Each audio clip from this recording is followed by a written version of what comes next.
So the Android world just welcomed a new high-end contender. The OnePlus 9 and the OnePlus 9 Pro were just announced, and they are here to battle in the main league of smartphones in just about everything. A new fluid adaptive display up to 120Hz, the newest Snapdragon processor, a Hasselblad camera, or better, 4 of them, and a 45 minutes from 0 to 100% wireless charging. But wait a second, if it's like that, then who's even the competition? Exactly, let me show you more.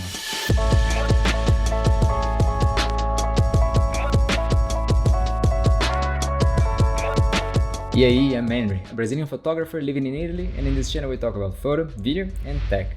And the event just finished, and OnePlus in the last year had released a really good smartphone with one big problem, the camera.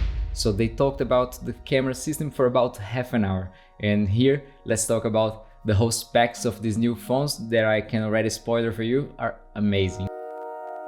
So they presented two smartphones, the 9 and the 9 Pro, and both of them feature the new LTPO display with the adaptive refresh rate from 1 Hz to 120 Hz depending on what you're doing, and this will really help to save a little bit of battery lifetime. The 9 has a 6.55 inches display at Full HD+, and the 9 Pro is coming at 6.7 with a Quad HD Plus display. And one interesting difference in the displays is that the 9 is coming with a more flat display. They were trying to kind of please everyone with this. And the 9 Pro still has those curved edges, but with an improved software that will prevent those misclicks and mistouches on the edges. HDR10 Plus compliant, 1500 nits, so amazing colors and amazing brightness. Okay, let's talk power. Both of them are coming with the latest Snapdragon 888 processor and in two different versions, one with 8GB and the other one with 12GB. Okay, so now to what they have been spoilering all along this month, which is the camera system. And this was so important to them that they dedicated half of the presentation, like 30 minutes out of 1 hour, talking just about the camera system, and they brought in even the vice president from Hasselblad to talk a little bit more about how was their partnership. So ends up that in the mix, you got the software from OnePlus, you got the sensor from Sony, and the camera system from Hasselblad and all the color science. The Pro is coming with an ultra-wide camera at 50 megapixels and the main camera at 48. The telephoto was put a little bit to the side and has only 8 megapixels and the selfie cam has 16. But what really matters here is that we're getting 12-bit RAW with the Hasselblad color science, which must be amazing. We really gotta put this to the test. In the video part, they didn't spare any efforts also. They are both capable of doing 8K at 30 frames per second or 4K at 120. With a bunch of software tweaks that are gonna allow for a little bit better dynamic range, having a more HDR style image, and also shooting at night. And one thing they made sure to emphasize in this presentation was the difference in size between the sensor of the OnePlus 9 Pro and the iPhone 12 Pro Max, which was regarded as having the biggest sensor in any smartphone out there. It's just massive difference. If this is going to translate into a real difference between photo quality, we are yet to see, but the photos that they presented and even comparing with the iPhone pictures, especially at night, were massive. So I'm really excited to try this one out. Okay, so what about the battery? And in this sense, they didn't even do spoilers. They just outright said everything before the launch day properly, showing that the new phones are capable of charging from 0 to 100% in under 45 minutes wirelessly, which is just insane.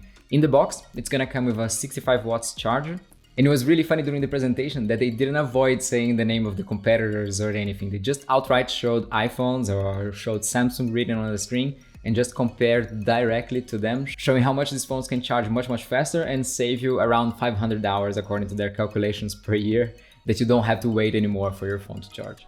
And these are both 4500 mAh batteries. The design of these phones along with the presentation was very Apple-ish, including very fancy names and colors. The Pro is coming as Morning Mist, Pine Green and Stellar Black colors, while the 9 has variations like Winter Mist, Astral Black and Arctic Sky. And some quick details that they didn't emphasize too much on the presentation is that both phones feature a USB-C connection, they have Wi-Fi 6 and Bluetooth 5.2, and the Pro will support dual nano SIM while the 9 will support only a single.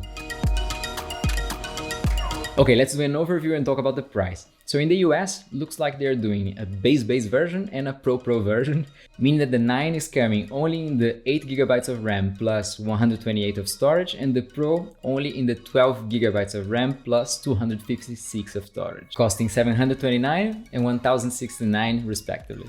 And in the meantime, in Europe, looks like we have a little bit more options in €100 increments. It's gonna begin at $699 for the 9 in the base version, 100 more to have the 12GB plus 256 on the 9, or $899 or $999 to have the Pro in the base and the Pro versions. But right now, if you go to the website, you're gonna be able to see that there is a €100 discount on the 9 Pro with 12GB of RAM and 256 of storage, meaning that it's actually the same price as the 8GB plus 128, so it's a very good deal.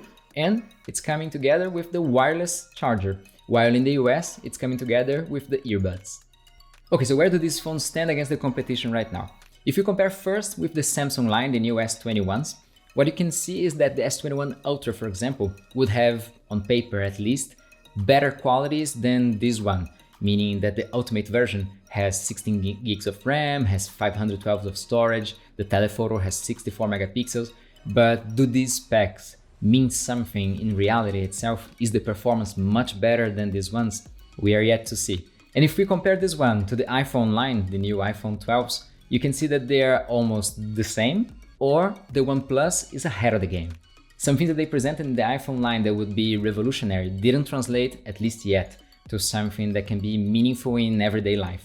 Okay, so now talking about the OnePlus itself, you got a phone with the best processor out there, 8 or 12GB of RAM, so plenty of power, plenty of storage inside, a camera system in partnership with one of the best camera brands in the world, offering RAW and the color science that they have, a really cool design, a high refresh rate display, and a battery that can be charged in half an hour to 45 minutes wirelessly.